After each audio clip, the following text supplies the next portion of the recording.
Congratulations. How are you? So, Business Image Improvement Month. What are we talking about now? What are we talking about today?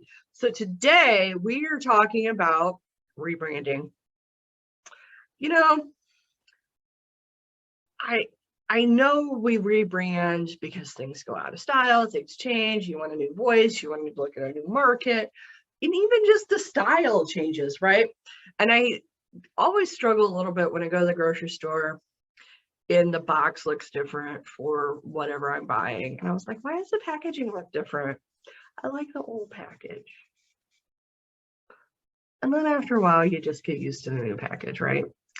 But I want you to think about if you're rebranding, which you're going to do from time to time, because things just need to be refreshed. They need to be zhuzhed, if you will. So how do we do that, right? So when you do that, and one thing that you want to think about policy and procedure wise is how are you going to communicate this new brand? Now, a couple different things to consider is people don't like change. I know, we all know it. It's never surprised any of us, right? People don't like change. So I want you to think about how you're communicating internally this new rebranding. What is the reason for the rebranding? People always want to know the why, okay? How is it going to impact their day-to-day? What kind of language are they going to be using? What kind of advantages is it going to be for this new rebranding? So all things that you want to make sure that you're communicating consistently, okay? The other thing you want to think about is, I don't think that you can over communicate rebranding in an organization, because what you want to do is you want engagement and excitement from internally, because you want to make sure that your employees, your staff are excited to talk to your clients about this new rebranding. And you don't want them to go, oh, I don't know why we changed this. This is stupid. No, you don't want that. Don't want that at all. So I want you to think about how you're going to communicate that. And it's going to take a little bit of spin doctoring, and I hate that, but it's going to take a little bit of spin doctoring. You're going to have to communicate the advantages to them, okay? And you're going to have to communicate frequently, and you're going to have to communicate in a very positive light, okay? And you need to be transparent. Again, what's the why, okay? So as you're disseminating this new voice and this new graphics, these new colors, new fonts, whatever, and you're just filtering it all the way down to everybody in your organization. And you have kind of like that drop dead date where this is it, this is when it's going live.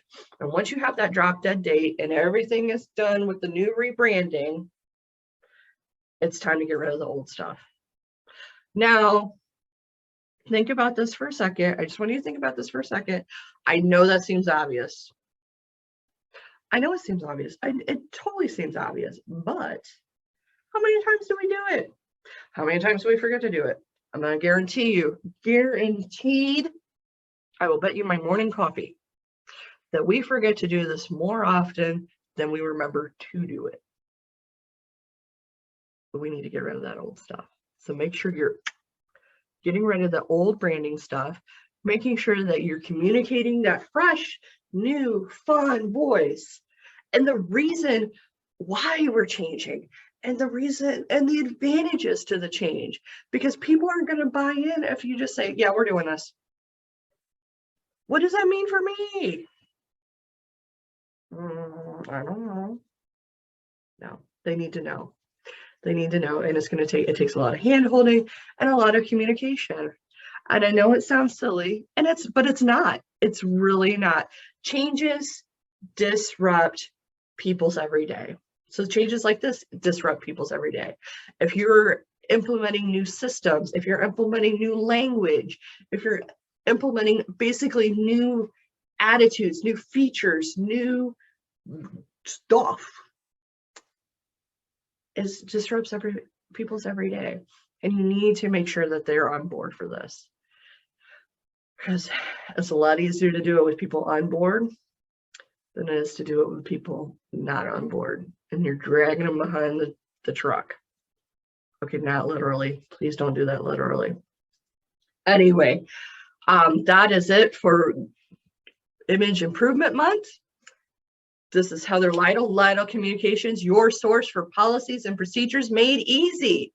We'll catch you again here in this space.